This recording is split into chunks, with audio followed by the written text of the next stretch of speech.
What's up, everyone? Thank you for tuning in. Young Miami and Diddy are, and sometimes I be too close to Diddy. The couple split after Diddy decided to reduce the. It was girls that they would pick up on Sunset Strip. At that time, Sunset Boulevard was a very big. Thursday night was pig night. They would come up and go into the big dining room, and Hefner's friends and comrades and different stars were told, order anything you want. They were just 6 miles from revealing new and disturbing details. Former music producer Rodney Jones. He alleges it was required all in. Certainly 4. This was the first Playboy Mansion, and it included the original grotto. To federal officers about unusual activity at Diddy's house. So that's why it never made sense. About something very powerful. Welcome to the Daily Read, and I am your host, Marcus Gentry. Now I want you to hit that like and subscribe button and leave a comment in the description below.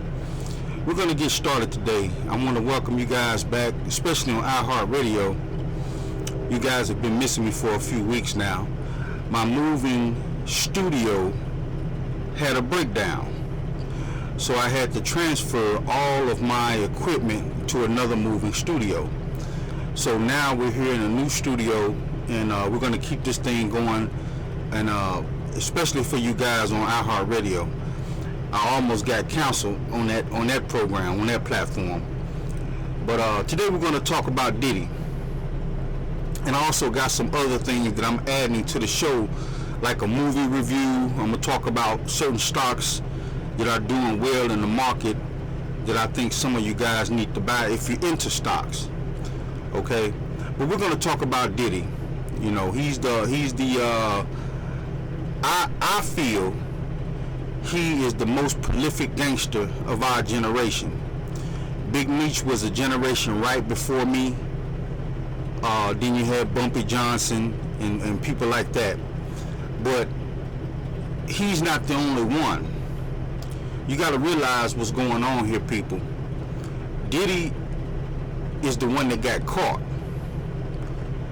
You know, when you're looking at guys like Suge Knight, some of these guys have paid their way into gangsterism through money that they got legally, and Diddy's no exception. You got 50 Cent out here now. You have Birdman, him and Slim. You know, you got certain moguls out here, Jay-Z and Beyonce. You got to add Beyonce on to that because she's his wife.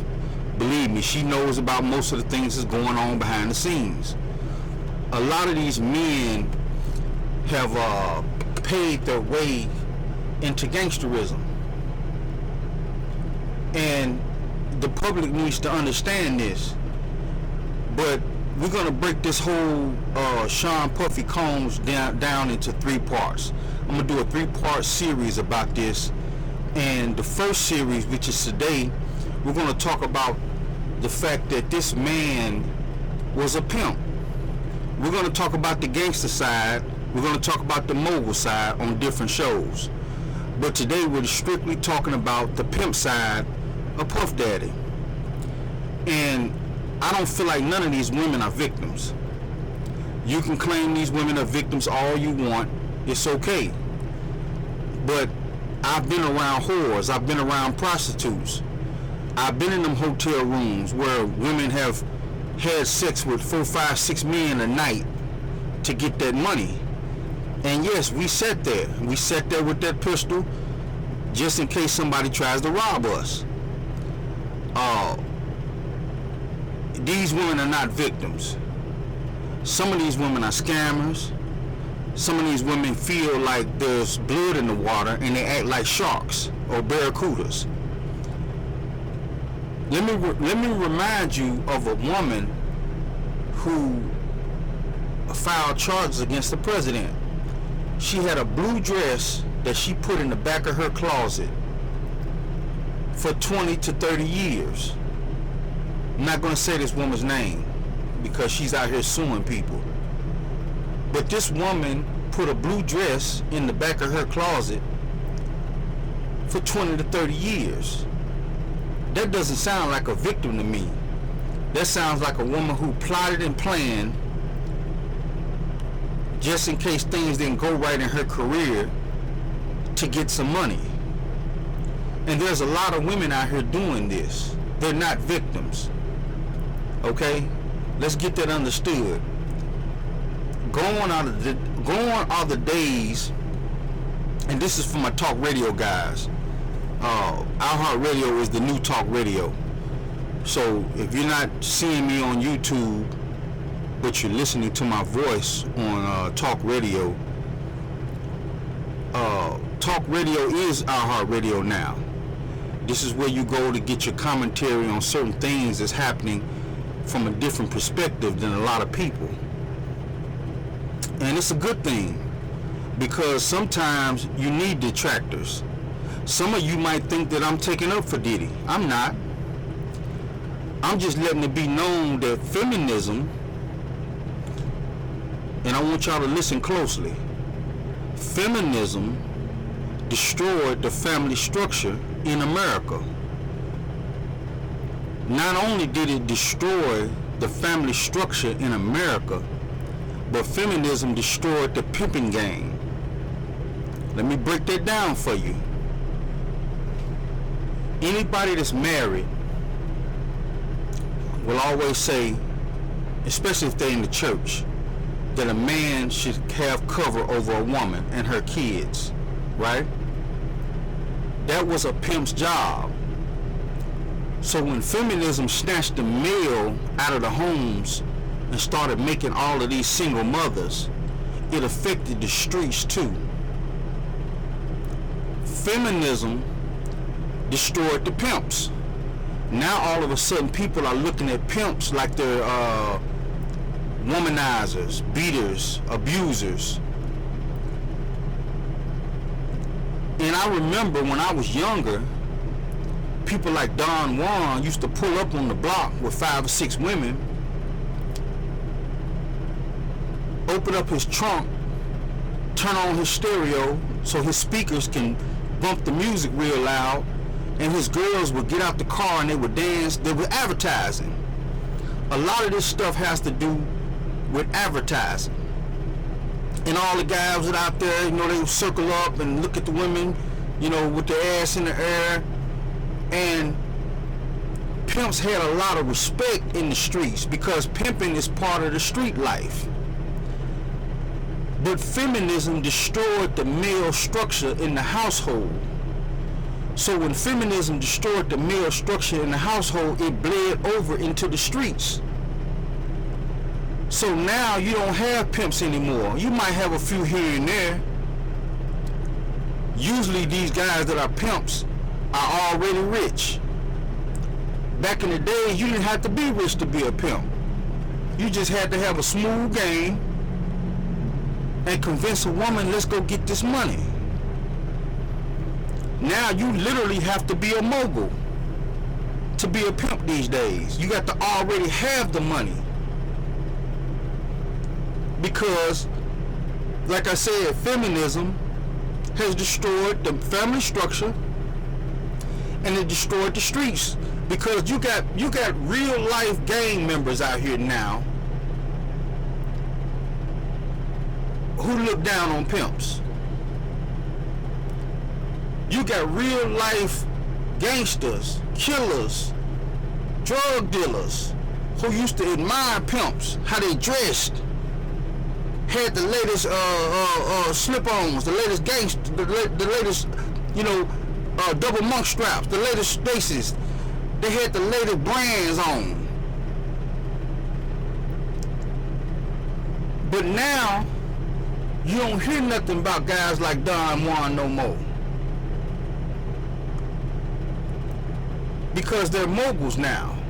A lot of these men who are in the pimping game. You got a lot of strays out here now. And if you don't know what a stray is a woman who sells herself. She doesn't have a man covering her.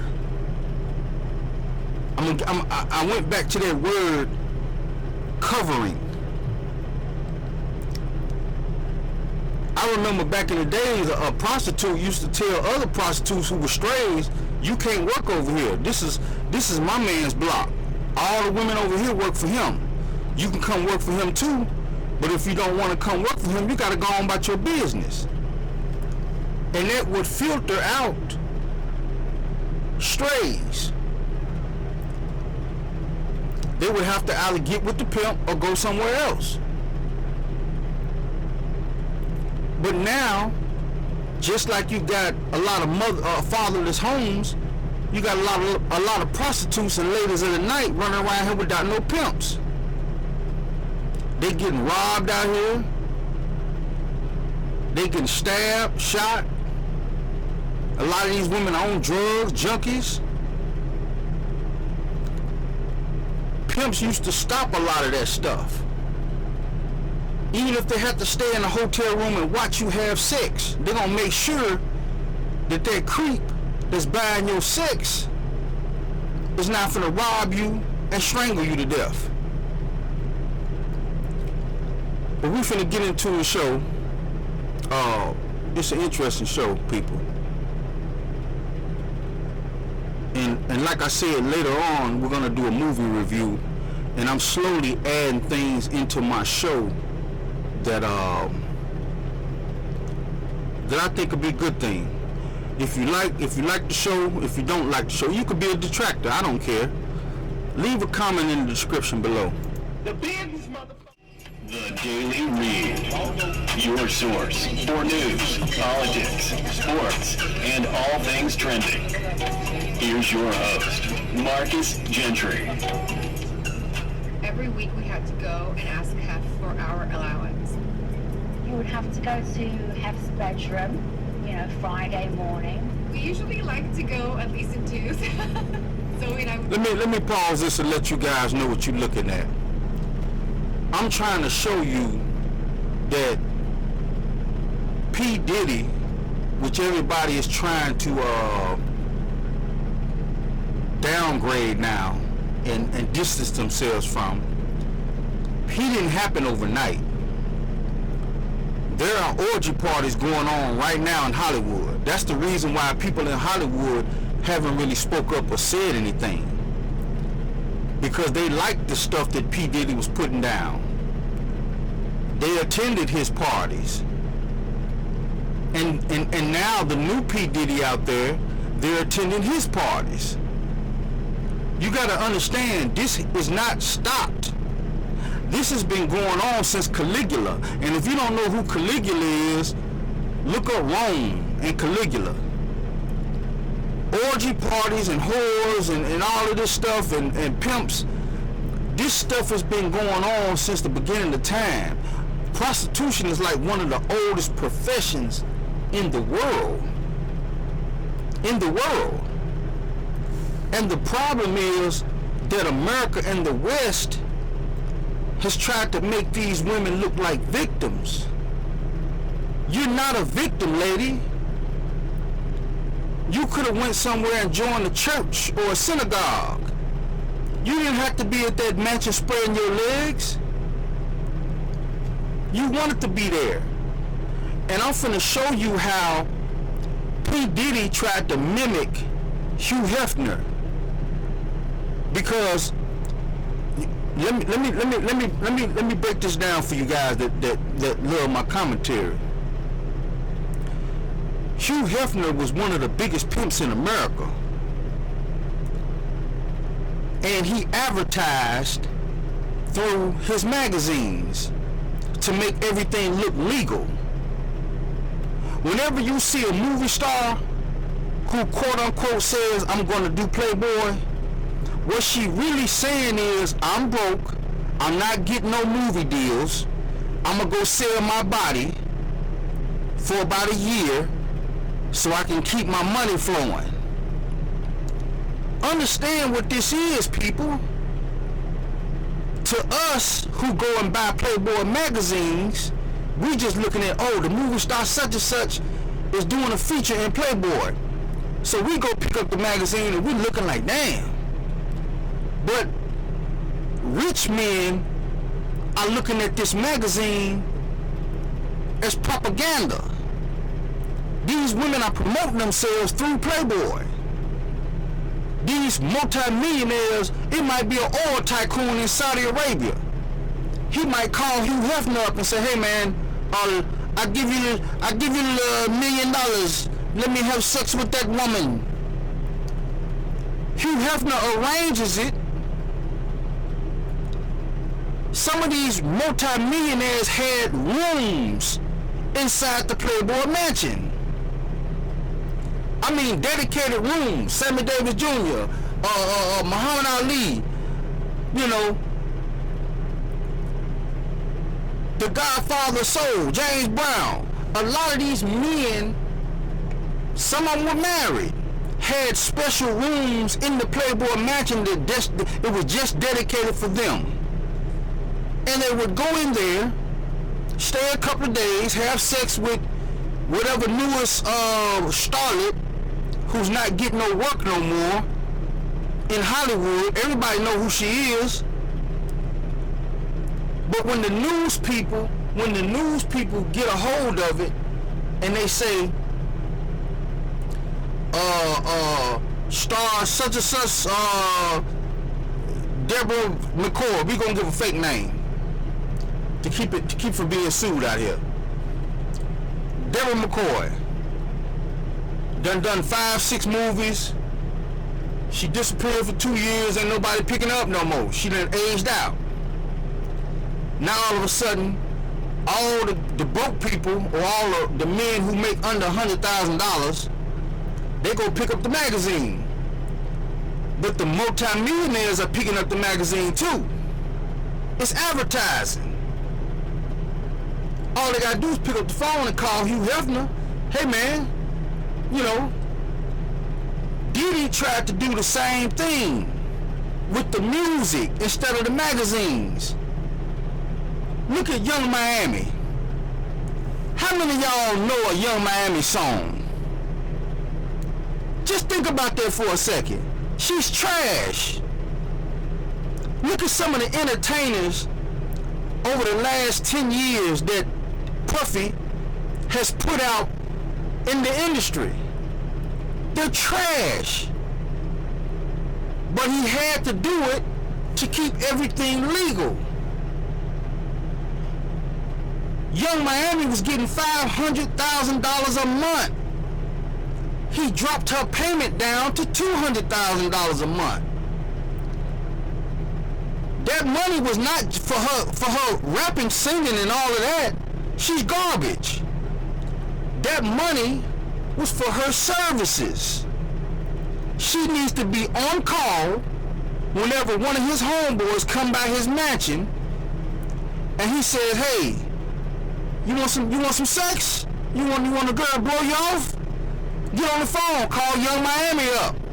Hey man, come over here. Go ahead in the room and suck him off. There's no money transferring, there's no money changing hands, except for Diddy getting money from whoever the person is, but he's not paying the prostitute. Or let me clarify that. Not the prostitute, the singer or the rapper. What he's doing is he's using the book balance to pay them money through their career. And she has no career. She's garbage. She isn't worth $500,000 a month. It's very few singers and entertainers out here that is worth $500,000 a month. Young Miami ain't one of them. You got to understand how this is going. The woman that got beat up in the hallway, Cassie, she's a high-priced whore. Sometimes Pimp slap the shit out of whores. And the funny thing about it is, the normal man will see somebody like Cassie on the red carpet in a nice blouse, a nice dress,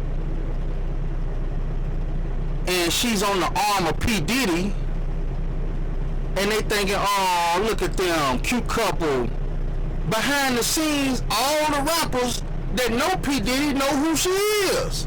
She's a prostitute. You gotta understand what's going on with this. So now that I set that up for you, I'm finna show you the comparisons to how Diddy the Pimp, we're not talking about Diddy the Gangster.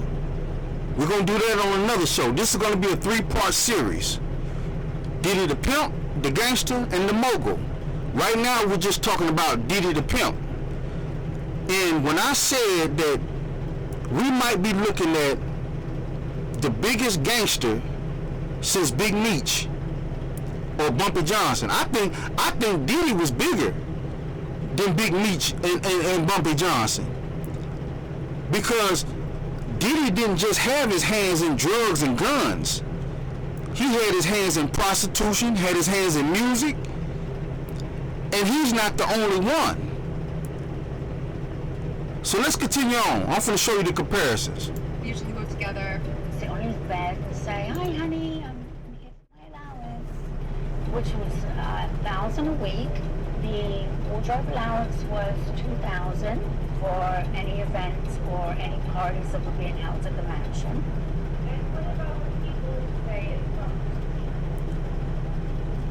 What's up, everyone? Welcome to the channel and thank you for tuning in. So word on the street is Young Miami and Diddy are officially over.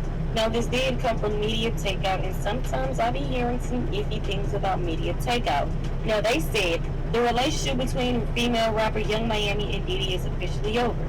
Media Takeout has learned, according to a person close to Diddy, the couple split after Diddy decided to reduce the monthly allowance he's been paying Carisha from $500,000 a month to just $200,000 a month. Let me put a pause on that real quick.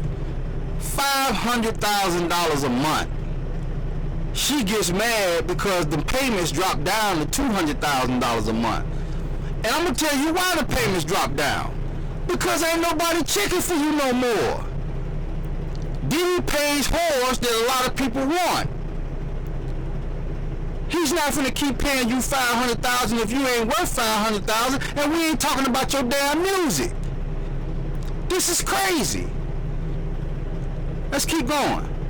For a little while, he was doing this crazy stuff. I was just looking the other way. Like on Pig Night, I remember finding out what was going on. Look at this woman. She got to be in her 50s or 60s.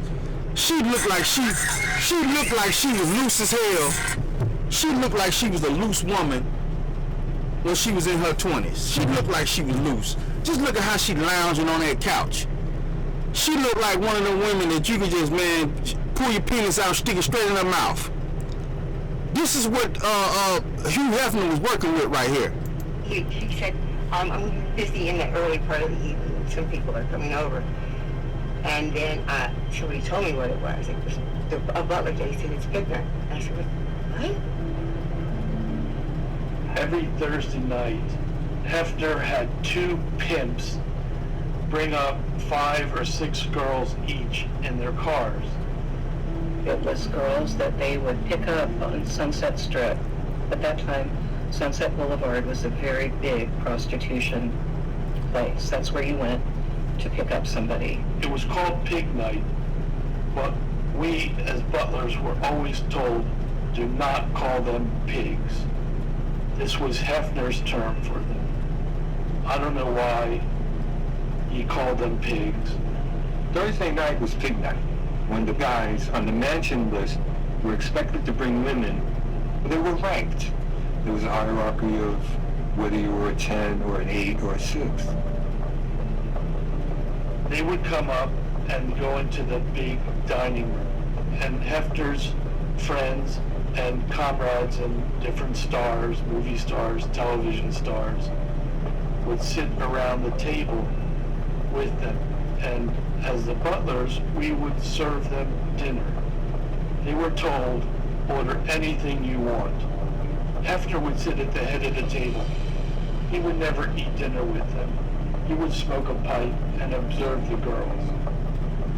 When I found out about it, I went down to bedroom 4 where I could look out where they were all laughing and getting drinks and making these girls feel special. One at a time, the girls were escorted into the front bathroom where the doctor would inspect them for anything that would be detrimental to any of his friends. Let me tell you what he was inspecting them for. A doctor can inspect a woman for AIDS right there on the spot. Okay? AIDS test, you gotta take the blood and send the blood off somewhere to get tested. So AIDS test wasn't a thing back then. What the man was inspecting the women for is to make sure that they're women instead of men. Let's continue on. Girls that passed muster would have sex with the different friends of Hefner. They were just 6 miles from where Diddy was locked up after the judge slammed him, saying the defendant is a danger. I want to say one more thing about Pig Night, Hugh Hefner's Pig Night. What that sounds like to me is Hugh Hefner had certain police officers that kept him legal, okay? And in order to keep the police officers in line, the commissioner, the chief of police, he would invite these people to rub noses with some of Hollywood's biggest stars. And he would call it Pig Night because people his age used to call the police pigs. You got to understand, you got to read between the lines and connect the dots. Okay? Pig Night was his dedication to the police officers. That way when women come to them saying that he slapped them or there's drugs going on over there, the police will wave it off because they don't want to stop their money coming and the females coming their way. Let's continue on. Now prosecutors are revealing new and disturbing details from the day that Diddy was seen beating his then girlfriend Cassie in an LA hotel. Combs can be seen grabbing Ventura and throwing her to the ground. They claim Combs had been holding a freak-off in his hotel room with a commercial sex worker, and that Cassie had been trying to escape. My behavior on that video is inexcusable. I was disgusted then when I did it, I'm disgusted now. Diddy apologized only after CNN broadcast the shocking confrontation worldwide. But prosecutors claimed in court, Diddy texted Cassie in the days after the assault. "The cops are here. I got 6 kids. You gonna abandon me all alone?" She replied, "You are sick for thinking it's okay to do what you've done. I still have crazy bruising." I'm gonna tell you again. I've said it time and time again. Cassie is not no damn victim. How many people out of the years that she been with Diddy has Cassie seen people get drugged, abused, raped? Cassie is not no damn victim. You got to understand, this woman was probably getting an allowance just like Young Miami. She was probably getting $200,000 to $500,000 a month. Now, there's another little thing, and I want to turn the other camera on so y'all can understand me when I say this. Let me turn my other camera on. I want to look in your face when I say this. There was a rumor or a story going around that Diddy was sitting in a hotel room and was hiring male strippers to have sex with Cassie while he watched. Let me tell you what that is. Because like I told you at the first of this show, feminism destroyed pimping. Not only did it destroy the male in the household, but it destroyed pimping. See, a lot of people who ain't never been a pimp, who ain't never sat in them hotel rooms with some of these women, the average woman can't have sex with no more than 1 or 2 people before she's exhausted and her box is sore. So what a pimp does when he has a known money maker, she's a top-notch woman, she's a top-notch whore, he hires a male bull. This is what we call bulls. These are either male porn stars or male strippers, okay? These men are hung like mules. They have 12-inch penises. Sometimes the pimp might get the front while the male bull gets the back. What the male bull does, he breaks that woman in. He breaks her asshole in, and he breaks her hot box in, to where she's used to having big penises in her. So what happens is, after that, this same woman who used to have sex with 1 or 2 guys a night and make a little bit of money, now she can have sex with 5, 6, 7 guys a night and not be so sore. Because the average man has 5 to 7 inches. The average man. The unaverage man has 11 and 12 inches. You got to understand what this is, what they doing. People joking and laughing and playing, but you can tell some of these people that's saying this stuff ain't never been in these situations with these prostitutes. And I want to say something to any ex-prostitute, ex-pimp, or current prostitute and current pimp that's hearing my voice, that know what I'm talking about. I want you to leave a comment in the description below. Leave a comment. Because that's what this is. Those rumors going around that he was hiring men to come have sex with her, that wasn't him just being freaky. He was breaking her in. These dudes was probably hung like mules. So instead of her having sex once or twice a night, and he might get $200,000-$300,000, now she can have sex with 5 or 6, 7 rappers.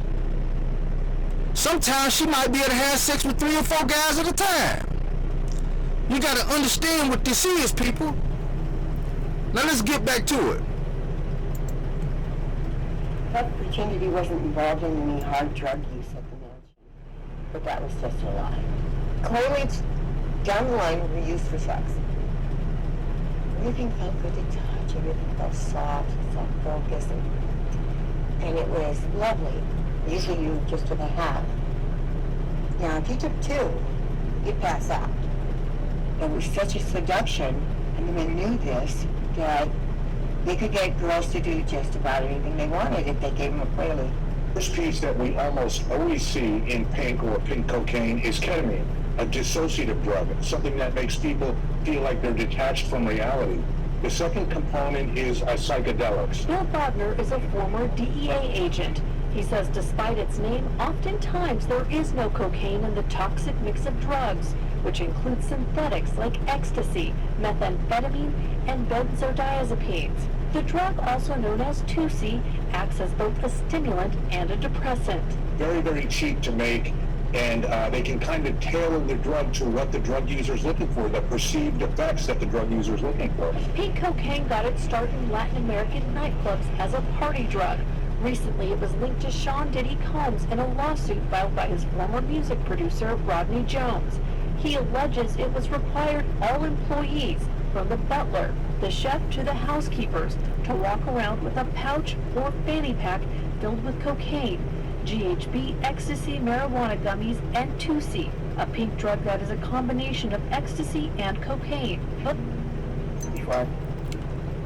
I'm going to pause that right there because like I said, I wanted to add something to the show before we get back into the similarities between Hugh Hefner and Puffy. And from what I've seen, Hugh Hefner was allowed, because he played by the rules, to grow old and die. Puffy didn't play by the rules. You know, I'm not going to say racism played a part in this, but Puffy didn't play by the rules. The drugs are similar. Quaaludes, pink cocaine, Tootsie. The women are similar.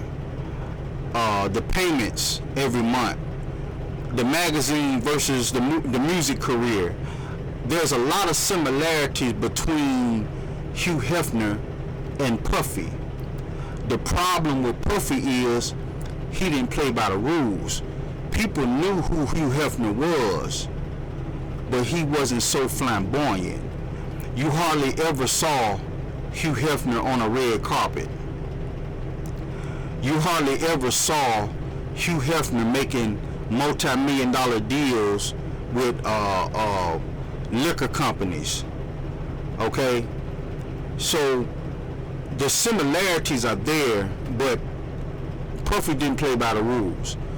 So now I'm finna get into my movie review because like I said, I'm adding some few things to the show.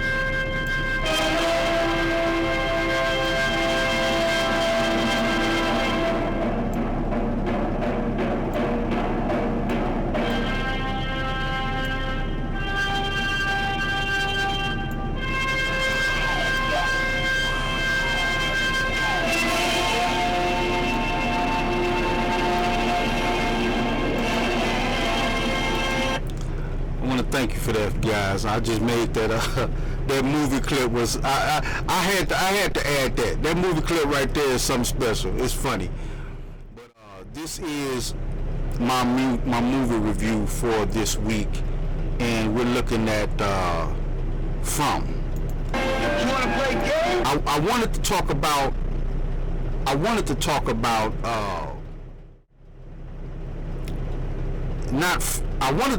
The Penguin. But I'm going to do that next week. The Penguin is also a good show, but I'm not going to spoil that. But this show right here is one of the hardest hitting shows I've seen so far. This actor right here, he's been around for a while, but this is like one of the most dramatic shows I've ever seen him in. I think this guy's from Europe. I don't think he's American.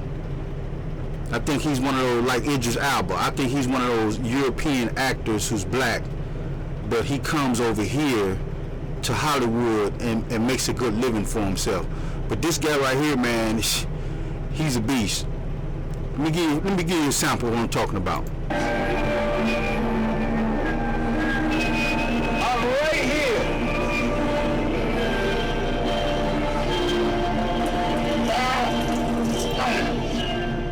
Trump.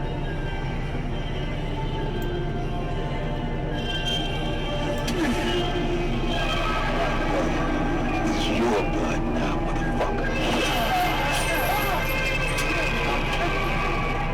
My blood is your blood now. I like this game.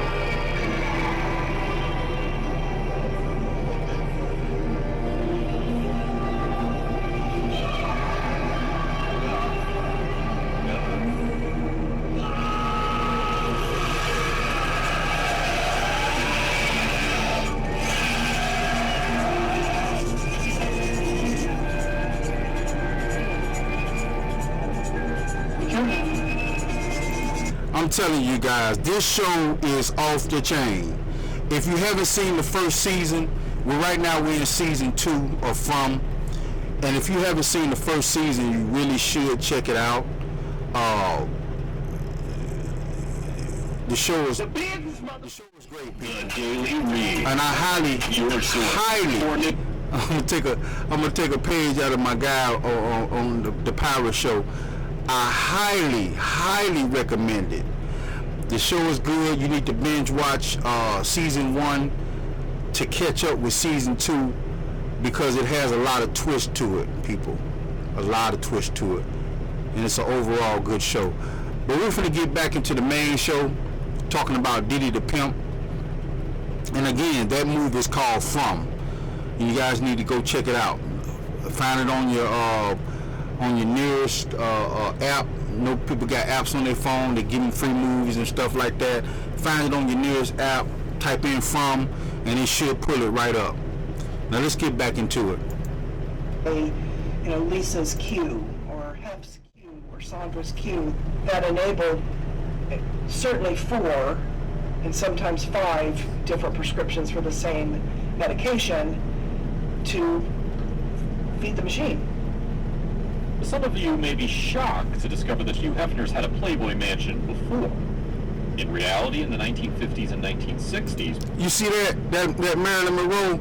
That's advertising. Marilyn Monroe was an actress, but she was also an escort. They're not going to tell you that. This is advertising. Plain and simple. Let's get back to it. Playboy magazine was based in Chicago. Hugh Hefner purchased the 70-room, 30,000-square-foot home at 1340 North State Parkway in the Gold Coast district of Chicago in 1959. This was the first Playboy mansion, and it included the original grotto in the basement, which comprised a swimming pool and an adjoining bar, which was ideal for parties. This mansion is where Michael Jackson lived and passed away in 2009. Just a short distance away is the home of another music mogul, American rapper Sean Diddy Combs. And this is where our story begins. The ground tunnel at his mansion that connects to Michael Jackson's home. According to one version of the story, a neighbor sent an anonymous tip to federal officers about unusual activity at Diddy's house. When the agents arrived, Diddy's team reportedly prevented them from entering. Despite this, the agents decided to search Diddy's newly renovated bedroom. When they moved the bed, they allegedly found a tunnel hidden under a rug and discovered children's clothes inside the passage. You're not going to believe this, but there is, in fact, a Diddy and Michael Jackson connection. Social media users have since raised questions about Michael Jackson's death, with some calling for a reopening of his case and alleging Diddy's involvement.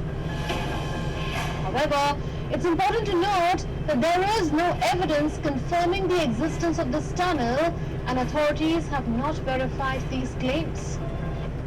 The front door also had an inviting inscription that stated, "If you don't swing, you don't ring." That should give you a sense of what happened at Hefner's Chicago mansion. A bowling lane, a gaming room, bedrooms for Hefner's Chicago Playboy Club bunnies, and flats owned by close friends or staff were also available. Barbie Benton, Hefner's girlfriend, discovered a 5.7-acre mansion near Los Angeles in 1971. She persuaded Hefner to buy it for $1.1 million, the most expensive property transaction in Los Angeles history at the time. The Playboy founder died there, surrounded by friends, celebrities, exotic animals, and the bunnies. The DC madam has a lot of people asking. Before we get into the DC madam, I want to say this. Puffy didn't play by the rules. When he sued them people and won that suit, that's when everything unraveled. Okay? Not only that, Puffy was too out in the open with his business. I did a show a few weeks ago talking about freak-offs and how people act like the 90s never happened. Freak-offs was a normal thing. Some of these 40 and 50 and 60-year-old people that you see walking around today, they were well known to have freak-offs back in the 90s when they was in their 20s and 30s. And the reason why some of these women ain't suing them is because they ain't gonna get no money. We were all poor.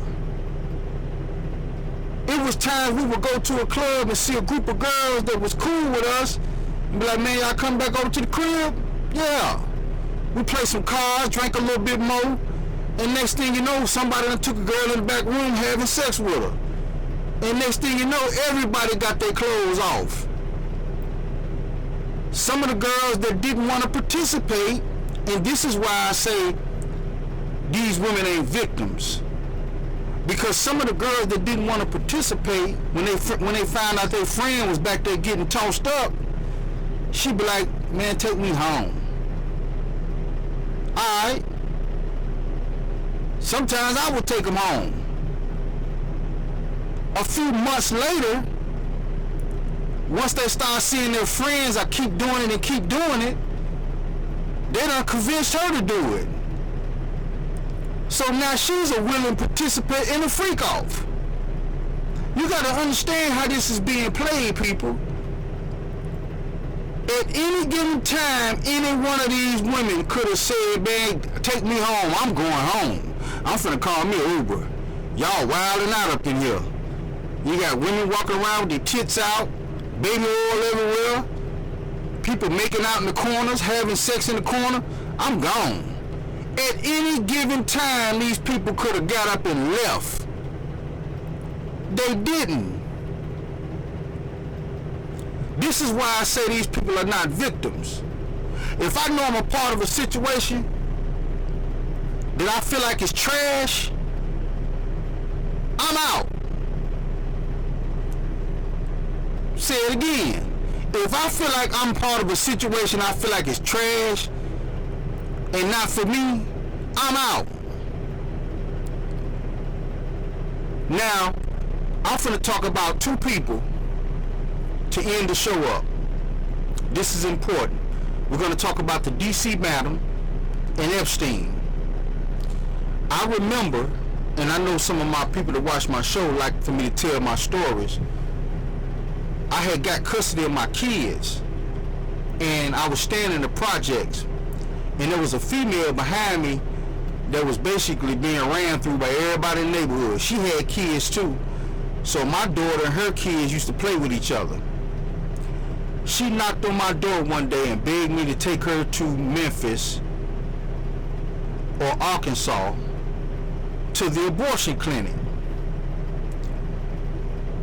I let her sister watch my daughter and her kids while me and her drove to Arkansas, Little Rock, to the abortion clinic. I told her she didn't have to pay me, but just buy me some lunch, put gas in the car. So she did that. As I'm sitting in the lobby, because you know, if anybody has ever had an abortion, you know that when you go in that place, you can't go in there by yourself. You got to have a driver, because when you come out of there, you're so heavily sedated that you got to have somebody drive for you. So while I'm sitting in the lobby waiting on this girl to come out, I saw a magazine, a Time Life magazine, talking about the DC madam. I didn't know she had died. This woman used to be the DC madam. All of the well-known politicians had her on speed dial. Anytime they wanted to cheat on their wife, they would call her and she would supply a female escort or male escort if that's what they was into.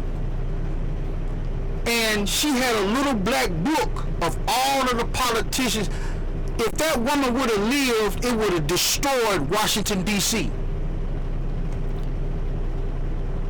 After she got out of federal court, she moved in with her mother down in Florida, and several days later, her mother was looking for her and found her in the shed, hung by her neck, and a suicide note laying on the ground. Now, I'm sorry, people. I don't believe she committed suicide. I'm sorry, I just don't believe that. This woman stood on the steps of Congress and told the police, if I go down, I'm taking everybody with me. And her lawyer was standing on there with her. I don't believe for 1 second this woman committed suicide. I don't believe Epstein committed suicide. And the reason why I'm showing these two people is because the end result for Diddy probably is going to be death. I doubt very seriously he makes it all the way to his trial.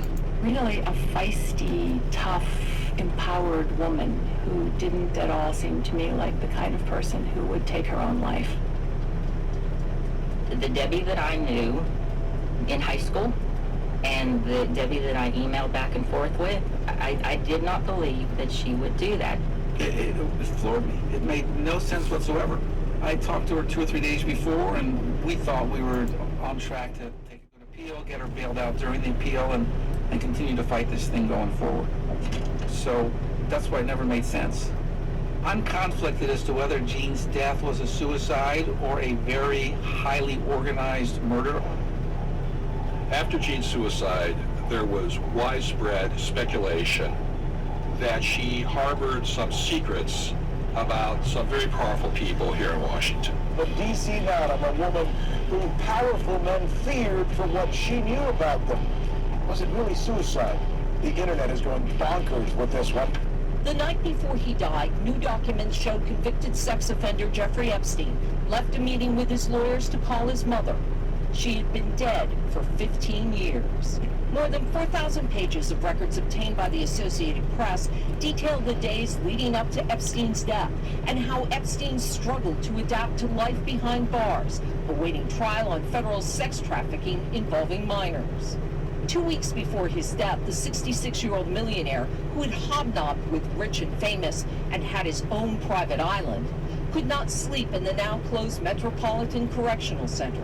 He sat in the corner of his New York cell covering his ears to block out the sound of a broken toilet. Tonight, Jeffrey Epstein, the multi-millionaire to see his sex trafficking, was placed on suicide. Epstein was placed on suicide watch in late July after he was found I'm doing my show with marks around his neck. Hold on for a second. Records show Epstein described himself as a coward and someone who does not like pain, but according to the documents, denied being suicidal, saying, lots to do for legal case, wonderful life. It would be crazy to take my life. Perhaps the most bizarre revelation in these documents, Epstein mailed a letter to another notorious sex offender, Dr. Larry Nassar, the former U.S. gymnastics team doctor convicted of abusing young girls. Epstein's letter was returned. With no cellmate present, Jeffrey Epstein took his life August 10th as 2 guards sat just 15 feet from his cell, failing to check on him. Prosecutors say the guards slept and shopped online. To avoid jail time, the guards struck a deal with prosecutors and admitted falsifying records. The business, motherfucker! Now, I just want to say this, okay, in closing. Because like I said, this is the first part of a 3-part series. We're talking about Diddy, the Pimp. None of these people are victims. Some of these people can hardly sing. Some of these people can hardly rap. These people are basically prostitutes hanging around multi-millionaire moguls. And these multi-millionaire moguls are saying, well, hell, if you're going to hang around, you might as well put a penis in your mouth. And instead of these women and men getting up and leaving, they're doing that. So these people are not no damn victims. I understand the whole Me Too thing, and I understand that there are women out here who are abused. There are women out here who are attacked.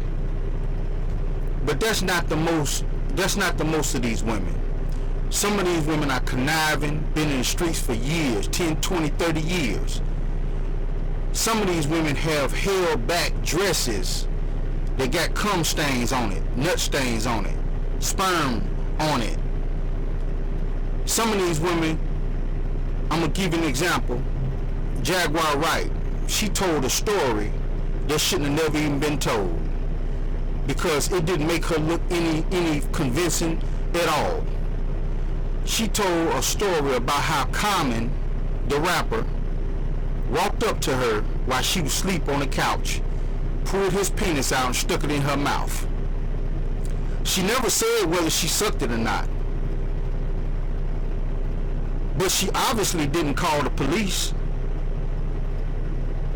She waited 10, 20 years to tell this story. For what? And I'm going to say something to Common. Some of the stuff Jaguar Wright probably saying is true. But the thing about it is, you're doing right by not saying nothing at all. And the reason why you're doing right by not speaking on what Jaguar Wright said is because if she said that so boldly, that means if she sucked your penis and you nutted in her mouth, she probably ran to the bathroom and spit your semen out on a piece of paper or in a jar to prove that you did that. So if you was to come out and say, man, that didn't happen, she got you. Understand something, these women are street women,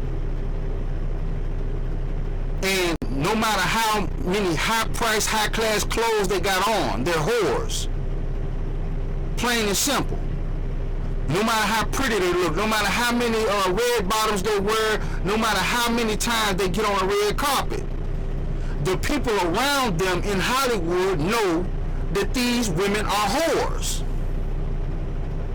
The people on the outside that's like say the people on the outside that's looking at the whole Cassie situation, where Puffy slapped her around and slammed her on the ground. Old poor world Cassie, not knowing that this woman is a paid prostitute.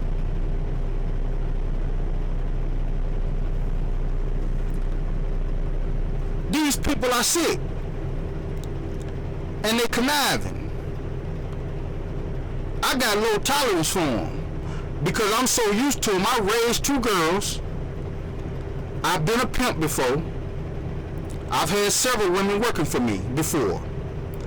So my tolerance for whores and shady women is so high to the point where I can see them doing something and I already know what the plan is, what they doing, before they even do it.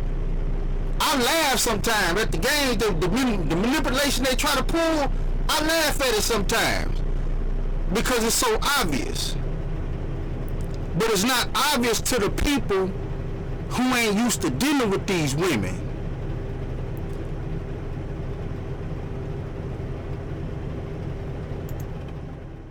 The business, motherfucker. The Daily Read. Bringing the business.